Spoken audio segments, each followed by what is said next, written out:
Desde el niño que creció hasta convertirse en uno de los asesinos en serie más infames del mundo, hasta el niño que asesinó a sus hermanos para que no tuvieran que hacer tareas domésticas. Algunos niños son más que malvados. En este vídeo te contaré todo lo que hay que saber sobre los niños más malvados del mundo. Zachary Davis. Zachary Davis nació en lo que parecía ser una familia normal, pero bajo la superficie se estaba gestando una tormenta. El descenso de Zachary a la oscuridad comenzó con la trágica muerte de su padre, Chris Davis. Corría el año 2007 y Zachary, de 9 años, tenía el corazón destrozado. Tras la muerte de su padre, la madre de Zachary, Melanie Davis, hizo todo lo que pudo para recoger los pedazos y mantener a sus hijos felices. Sin embargo, sin que ella lo supiera, Zachary se estaba sumiendo en la oscuridad.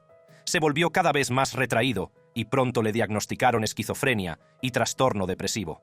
Su salud mental empeoró rápidamente y en poco tiempo empezó a oír voces, incluida la de su difunto padre. Pasaron los años y Zachary también desarrolló un interés por la violencia que siguió creciendo. Tenía en su teléfono aplicaciones sobre asesinos en serie y dispositivos de tortura. Leía novelas de Stephen King y jugaba a videojuegos violentos. A pesar de estas señales de advertencia, nadie podría haber predicho el horror que se desataría la noche del 10 de agosto de 2012. Esa noche, Zachary, su madre y su hermano Josh, de 16 años, fueron juntos al cine.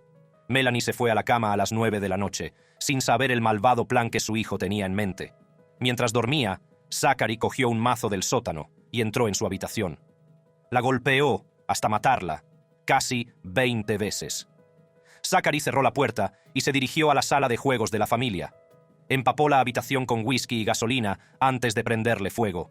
Su intención era matar a su hermano Josh en el incendio, pero como cerró la puerta de la sala de juegos, el fuego no se propagó inmediatamente. La alarma de incendios despertó a Josh, que consiguió escapar de la casa y encontró el cadáver ensangrentado de su madre. Las autoridades encontraron a Zachary a casi 16 kilómetros de su casa. Al ser interrogado, declaró: «No sentí nada cuando la maté». Zachary confesó que la voz de su padre le había dicho que matara a su madre. Desde el día del asesinato hasta el final del juicio, Zachary no mostró ningún remordimiento. Tras solo 3 horas de deliberación, el jurado declaró culpable a Zachary Davis. Fue condenado a cadena perpetua, con posibilidad de libertad condicional, después de 51 años. Zachary tendrá unos 60 años cuando pueda salir en libertad. Mientras que la enfermedad mental de Zachary puede haber desempeñado un papel en sus crímenes, el siguiente niño fue impulsado a cometer un crimen violento por pura curiosidad. Alyssa Bustamente.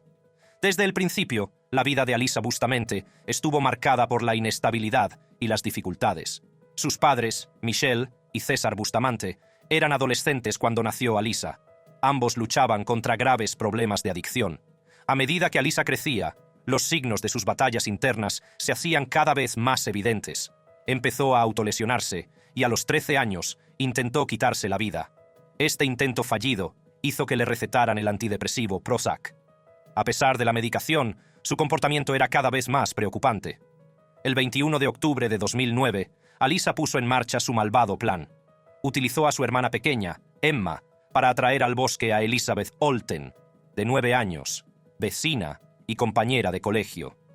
Alyssa le dijo a Elizabeth que tenía una sorpresa para ella, una simple mentira que trágicamente funcionó. Cuando estuvieron lo suficientemente lejos de posibles testigos, Alyssa atacó a Elizabeth. Asesinó brutalmente a la joven y luego enterró el cuerpo en una de las 2 tumbas poco profundas que había preparado antes y lo cubrió con hojas. Esa noche, Alyssa volvió a casa y escribió en su diario sobre el asesinato. Describió la experiencia como asombrosa y bastante agradable. La familia de Elizabeth denunció su desaparición apenas unas horas después. A pesar de sus esfuerzos, la búsqueda inicial no dio ningún resultado. A medida que avanzaba la investigación, el comportamiento de Alyssa y sus declaraciones incoherentes levantaron sospechas. Al principio, mintió sobre el paradero de Elizabeth, pero el aumento de las pruebas y su comportamiento la convirtieron en la principal sospechosa. 45 horas después del asesinato, la verdad salió a la luz, y Alyssa condujo a la policía hasta el cuerpo de Elizabeth. El 17 de noviembre de 2009, Alyssa Bustamante compareció por primera vez ante un tribunal. El juez dictaminó que sería juzgada como adulta. el 10 de enero de 2012, fue declarada culpable de asesinato en segundo grado y acción criminal armada. El juez la condenó a cadena perpetua con posibilidad de libertad condicional, más 30 años adicionales por el cargo de acción criminal armada. El primer asesinato de Alyssa resultaría ser el último, pero la siguiente niña malvada acabó en una ola de asesinatos. Ed Kemper. En 1964, a la edad de 15 años, Edmund Emil Kemper III cometió sus primeros asesinatos. Disparó a su abuela, Maude Matilda Hughey Kemper, en la cocina tras una discusión, y cuando su abuelo, Edmund Emil Kemper Sr., regresó a casa, Kemper también le disparó. Kemper afirmó más tarde que mató a su abuela para ver qué se sentía, y a su abuelo para evitarle el shock de encontrar a su esposa muerta.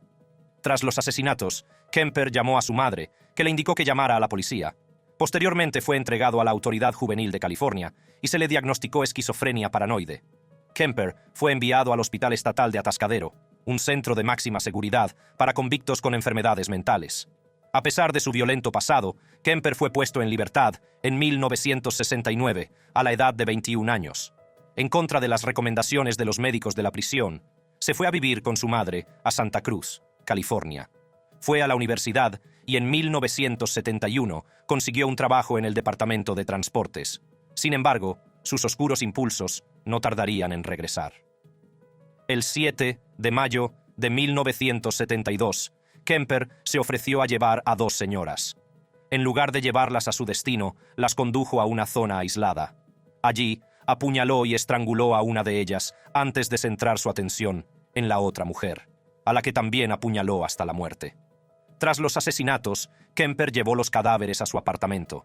Entre 1972 y 1973, Kemper asesinó brutalmente a varias mujeres en Santa Cruz. Se hizo evidente que un asesino en serie andaba suelto, y las secuelas de estos asesinatos fueron una comunidad atenazada por el miedo y la confusión. Kemper se ganó el título de asesino en serie. Pero su serie de asesinatos estaba lejos de terminar.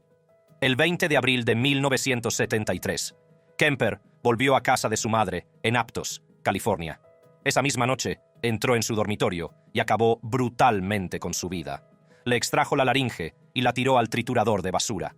Este espantoso acto era una forma de mostrar su deseo de silenciarla para siempre. Tras asesinar a su madre, Kemper llamó a su mejor amiga, Sally Hallett, y la invitó a su casa. Cuando Hallett llegó, Kemper la estranguló hasta matarla. Con estos últimos asesinatos, Kemper había completado su retorcida misión de eliminar a la persona que consideraba la raíz de su tormento y la que había alimentado su furia asesina. El 23 de abril de 1973, llamó a la policía de Santa Cruz para confesar los asesinatos de su madre y de Hallett. Kemper confesó los asesinatos de las jóvenes que había matado antes que a su madre y a Hallett. El juicio de Kemper comenzó el 23 de octubre de 1973, donde se le acusó de 8 cargos de asesinato en primer grado. El jurado deliberó durante 5 horas antes de declararle cuerdo y culpable de todos los cargos. Kemper fue condenado a una pena de 7 años a cadena perpetua por cada cargo, debido a una moratoria sobre la pena capital. Por muy chocantes que fueran los motivos de Kemper, no es nada comparado con la razón por la que el siguiente chico malvado decidió cometer un asesinato. Mason Sisk. La noche del 2 de septiembre de 2019, Mason Sisk, de 14 años, cometió un acto de brutalidad inimaginable. Armado con una pistola, ejecutó sistemáticamente a 5 miembros de su propia familia a sangre fría. Sus padres, Grayson, de 6 años, Aurora, de 4 años, y Colson, de 6 meses. Cada miembro de la familia recibió un disparo en la cabeza mientras yacían en sus camas. Al principio, Mason intentó engañar a las autoridades. Afirmó que estaba en el sótano jugando a videojuegos cuando oyó los disparos. Según su versión inicial, salió corriendo y vio un vehículo que se alejaba a toda velocidad. Sin embargo, esta coartada inventada se desmoronó rápidamente durante la investigación. La policía, que sospechaba de su versión, le presionó para que diera más detalles. No pasó mucho tiempo antes de que Mason se derrumbara y confesara los asesinatos. El motivo que dio Mason para los asesinatos era sencillo. Afirmó que estaba harto de las constantes discusiones entre sus padres y del estrés que les causaban a él y a sus hermanos. Sin embargo, esta explicación no compensaba el horror de sus actos.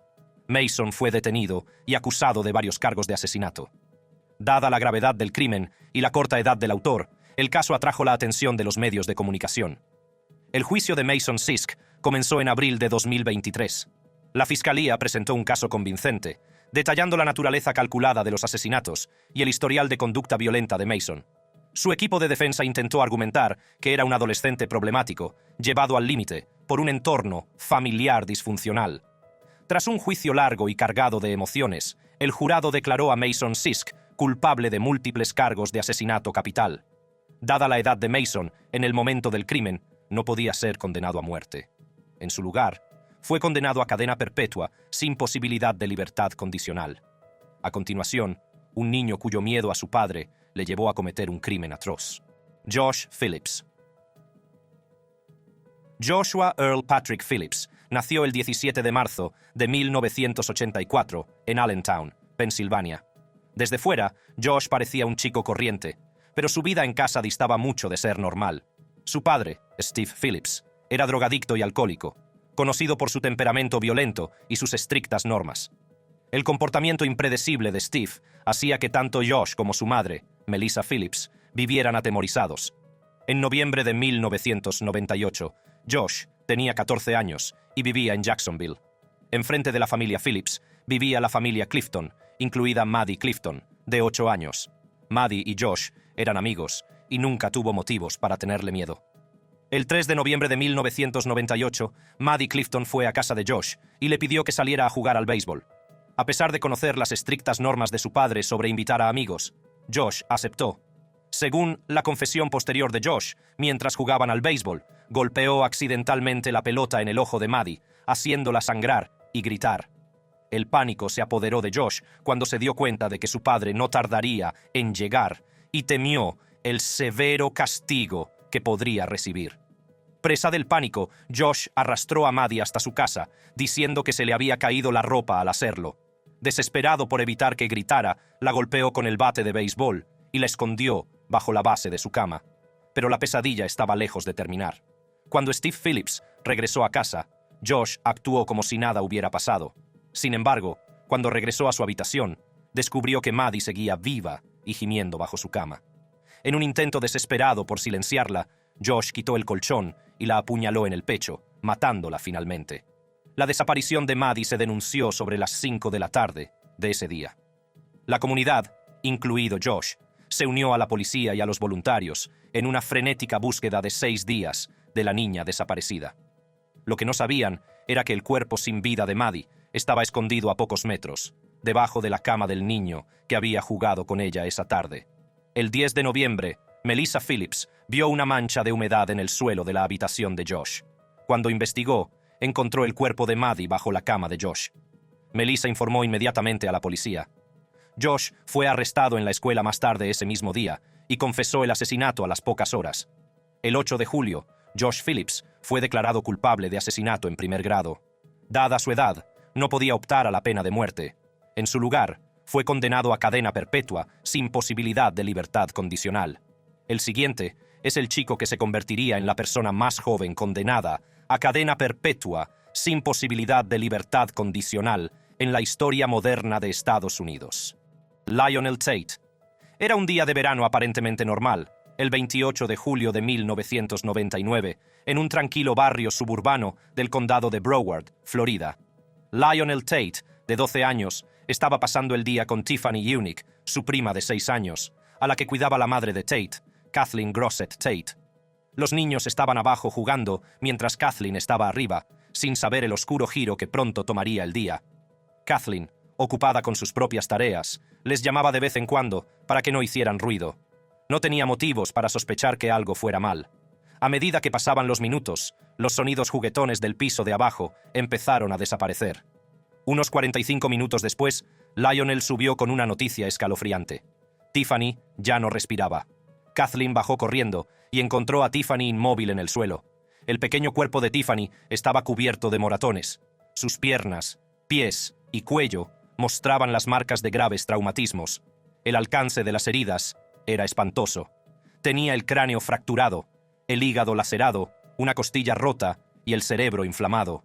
La fiscalía describiría más tarde estas lesiones como similares a las que habría sufrido al caer de un edificio de 3 plantas. Kathleen llamó inmediatamente al 911 y los servicios de emergencia acudieron rápidamente. A pesar de sus esfuerzos, ya era demasiado tarde. Tiffany Eunice murió en el acto. La policía comenzó su investigación. Lionel Tate fue detenido para ser interrogado. Al principio, Lionel afirmó que él y Tiffany habían estado jugando a un juego de lucha, imitando movimientos que habían visto en televisión. Insistió en que las lesiones de Tiffany habían sido accidentales, resultado de un juego brusco que había salido mal. Sin embargo, las pruebas médicas indicaban otra cosa. El alcance y la naturaleza de las lesiones de Tiffany eran demasiado graves para ser el resultado de un simple juego. La fiscalía argumentó que Lionel había abusado de Tiffany a sabiendas, provocando su muerte. El caso se complicó aún más por el hecho de que la madre de Lionel, Kathleen, había estado arriba todo el tiempo, sin darse cuenta del horror que se estaba desarrollando justo debajo de ella. A medida que avanzaba la investigación, Lionel Tate fue acusado de asesinato en primer grado. Al final, Lionel, que ahora tenía 13 años, fue condenado a cadena perpetua. Fue la persona más joven en la historia moderna de Estados Unidos en ser condenada a cadena perpetua sin posibilidad de libertad condicional. Lionel tuvo que pagar el precio de sus crímenes, pero durante muchos años pareció que el siguiente niño malvado se había salido con la suya. Craig Chandler Price. La noche del 27 de julio de 1987, Craig Price, un chico aparentemente normal de 13 años, irrumpió en casa de Rebecca Spencer, de 27 años. Armado con un cuchillo de cocina, Price apuñaló a Rebecca 58 veces, dejando su cuerpo sin vida en un charco de sangre. La brutalidad del crimen fue espeluznante, y la policía se quedó con pocas pistas. A pesar de una amplia investigación, el caso se enfrió y el asesino siguió libre. 2 años más tarde, el 1 de septiembre de 1989, Craig Price, de 15 años y estudiante de primer año de instituto, volvió a atacar. Esta vez, sus víctimas fueron Joan Heaton, de 39 años, y sus 2 hijas, Jennifer, de 10 años, y Melissa, de 7 años. Joan Heaton fue apuñalada 57 veces. Su hija Jennifer fue apuñalada 62 veces, con una hoja de cuchillo clavada en el cuello. Melissa, la más pequeña, tenía 30 puñaladas. La policía estaba desesperada por encontrar al asesino. Los investigadores trabajaron sin descanso, reuniendo pruebas y entrevistando a posibles testigos. El gran avance se produjo cuando un vecino dijo haber visto a un adolescente cerca de la casa de los Heaton la noche de los asesinatos.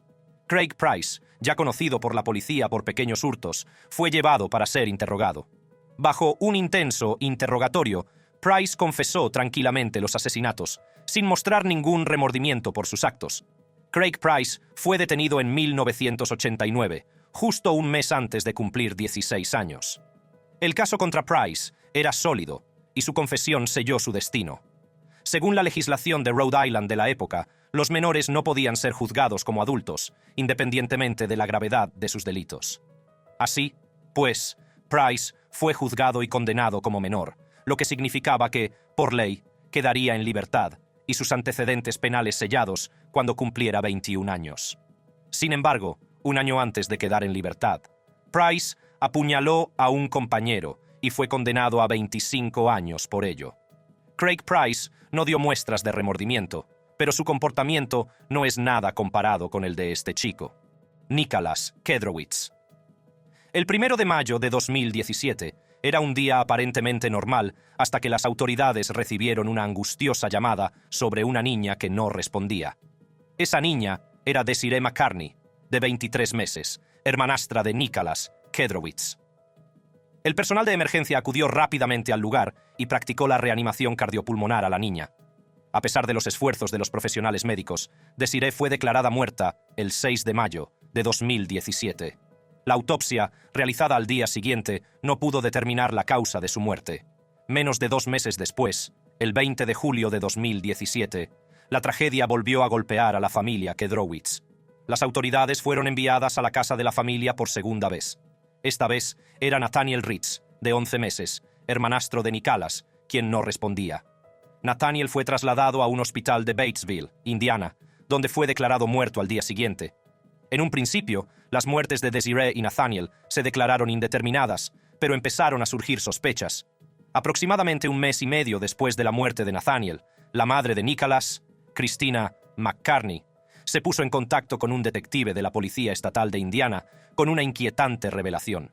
Christina informó de que Nicholas había mutilado a un gatito hasta casi matarlo en casa de sus tíos. Sus tíos decidieron acabar con la vida del gatito, que estaba sufriendo, y Nicholas les preguntó si podía ir con ellos para ver cómo los sesos del gatito salpicaban por todas partes. Este incidente, combinado con el comportamiento problemático de Nicholas en la escuela y en casa, llevó a las autoridades a examinar más de cerca las muertes de Desiree y Nathaniel. Nicholas se sometió a una evaluación psicológica y los resultados fueron escalofriantes. Un psicólogo informó de que Nicholas hizo múltiples declaraciones sobre liberar a sus hermanos de Satán y del infierno. Afirmó que soñó con ellos después de que murieran y que utilizó la ayuda de un ángel para salvarlos del infierno y de las cadenas de fuego. Dijo que no quería que vivieran en el infierno en el que él vivía, que describió como tareas. Nicholas confesó haber asfixiado tanto a Desiree como a Nathaniel. Dijo que puso una manta sobre la cabeza de Nathaniel y una toalla sobre la cabeza de Desiree para liberarlos de este infierno. El 4 de septiembre de 2019, Nicholas, que ahora tiene 15 años, fue acusado como adulto de 2 cargos de asesinato. Tras días de emotivos testimonios y convincentes argumentos, el jurado llegó a un veredicto. El 2 de febrero de 2022, Nicholas Kedrovitz fue declarado culpable de ambos asesinatos. Fue condenado a 100 años de prisión. A continuación, un chico cuyos crímenes fueron tan brutales que su confesión conmocionó a la nación. Eric Smith. El 2 de agosto de 1993 empezó como cualquier otro día de verano en Savona, Nueva York.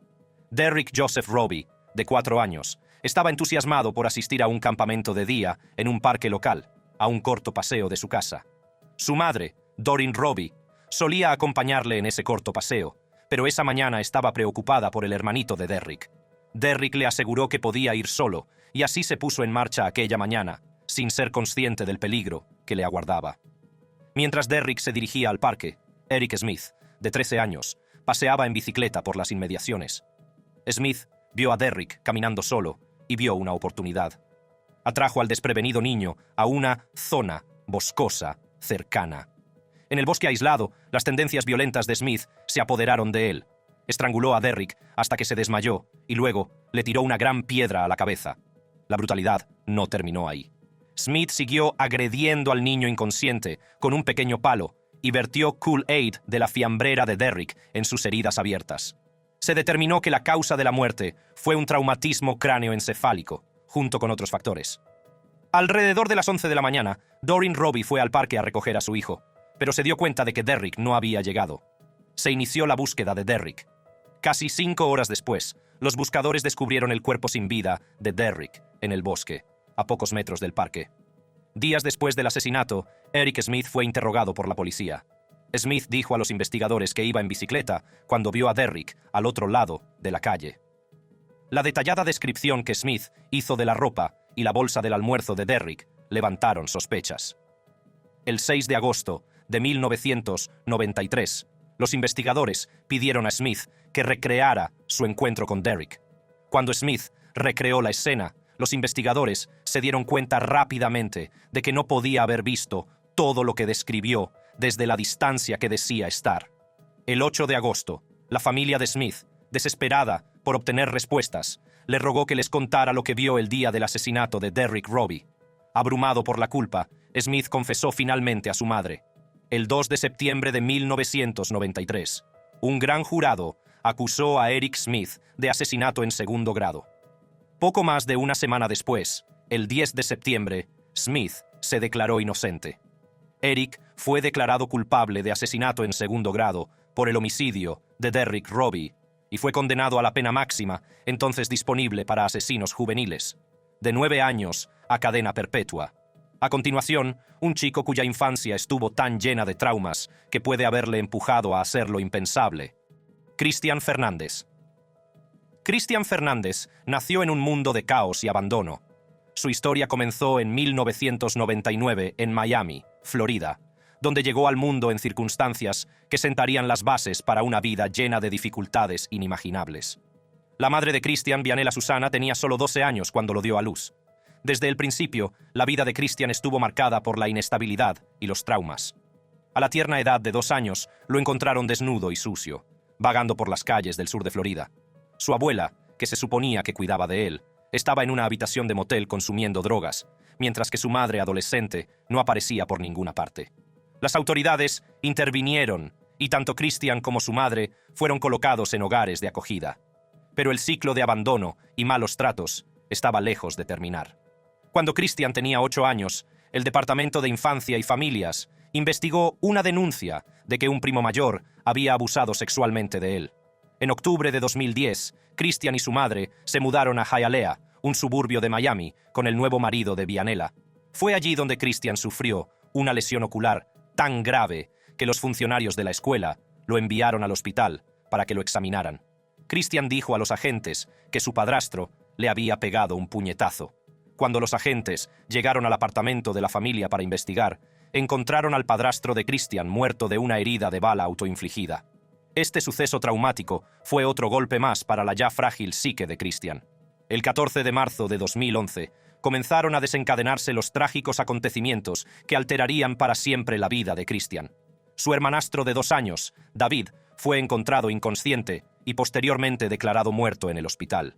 El forense determinó que el niño tenía el cráneo fracturado, hematomas en el ojo izquierdo y hemorragia cerebral. Vianela admitió a los investigadores que había dejado solos en casa a Christian, de 12 años, David y sus otros hijos. Cuando regresó, encontró a David inconsciente. Sorprendentemente, esperó 8 horas y media antes de llevarlo al hospital, tiempo durante el cual buscó inconsciente en Internet y envió mensajes de texto a sus amigos. Investigaciones posteriores y una declaración del hermano de Christian revelaron que él era el autor y fue acusado de asesinato en primer grado. En febrero de 2013, Christian, de 14 años, se declaró culpable de homicidio involuntario y fue enviado a una cárcel de menores durante 7 años. Su madre también se declaró culpable de homicidio, con agravantes por dejar a Christian solo con sus otros hermanos. Mientras Christian actuaba solo, los otros 2 niños se unieron para sembrar el caos en su escuela: Mitchell Johnson y Andrew Golden. Los acontecimientos que desembocaron en el tiroteo de la Westside Middle School comenzaron mucho antes de aquel fatídico día 24 de marzo de 1998. Mitchell Scott Johnson, de 13 años, y Andrew Douglas Golden, de 11, no eran amigos íntimos, pero compartían una oscura fascinación por la violencia y las armas de fuego. La noche anterior al tiroteo, Golden y Johnson prepararon su ataque. Cargaron la Dodge Caravan de la madre de Golden con material de acampada, aperitivos y un arsenal de 9 armas, entre ellas rifles, revólveres y pistolas. Estas armas habían sido robadas de la casa del abuelo de Golden, junto con 2.000 cartuchos de munición. A la mañana siguiente, los chicos perdieron deliberadamente el autobús escolar y se dirigieron a la Westside Middle School en la furgoneta cargada. Golden activó la alarma de incendios de la escuela poco después de las 12:30 p.m. Mientras los estudiantes y profesores comenzaban a evacuar el edificio, Johnson llevó las armas al bosque fuera de la escuela. Golden se unió a él, y a las 12:41 de la medianoche, abrieron fuego contra la multitud desprevenida. Al principio, alumnos y profesores pensaron que los disparos eran petardos o ruidos de construcción. En medio de la confusión, la profesora Shannon Wright utilizó heroicamente su cuerpo para proteger a un alumno herido, sacrificando su propia vida en el proceso. El ataque de los chicos se saldó con la muerte de 4 alumnos. Otros 9 alumnos y un profesor resultaron heridos, entre ellos el primo de Golden, Tristan McGowan. Los chicos intentaron huir del lugar corriendo hacia la furgoneta cargada de material de supervivencia. Sin embargo, su huida duró poco. Fueron detenidos por la policía unos 10 minutos después de que comenzara el tiroteo. Debido a su edad, Johnson y Golden fueron juzgados como menores. Ambos fueron declarados culpables de 5 cargos de asesinato. En agosto de 1998, ambos fueron condenados a reclusión hasta que cumplieran 21 años, la pena máxima prevista por la ley de Arkansas para los menores de 14 años. A continuación, un joven que estuvo a punto de salir impune: Kyle Allwood. La noche del 6 de abril de 2019, en torno a las 23 horas, se registró un incendio en una casa móvil situada en la zona centro de Peoria, cerca de Goodfield. Los bomberos llegaron en cuestión de minutos, pero la intensidad de las llamas hizo que su tarea fuera titánica. Mientras los bomberos luchaban contra el infierno, descubrieron los cuerpos sin vida de 5 personas en el interior de la casa móvil. Entre las víctimas había 3 niños, todos menores de 3 años, que murieron trágicamente por inhalación de humo. Catherine Murray, de 69 años, y Jason Wall, de 34, también fueron hallados muertos. Katrina Allwood, de 27 años, y su hijo Kyle Allwood, de 9, tuvieron la suerte de escapar del mortífero incendio. Investigadores de diversos organismos, incluidos los bomberos y las fuerzas del orden locales, acudieron al lugar de los hechos para determinar la causa del incendio. Mientras las autoridades buscaban pistas que pudieran explicar la causa del incendio, pronto se hizo evidente que no se trataba de un incendio ordinario. La investigación dio un giro sorprendente cuando las sospechas recayeron sobre Kyle Allwood, de 9 años. A pesar de su corta edad, las pruebas sugerían que Kyle había provocado intencionadamente el incendio. 6 meses después del incidente, Kyle fue acusado de 5 cargos de asesinato en primer grado, 2 cargos de incendio provocado y un cargo de incendio provocado con agravantes. Debido a su edad, Kyle se enfrenta a hasta 5 años de libertad condicional si es condenado. Aunque los niños suelen ser el símbolo de la inocencia, estos chicos han demostrado al mundo que la violencia no tiene límites de edad. Echa un vistazo a cualquiera de nuestros otros vídeos haciendo clic en las tarjetas de tu pantalla.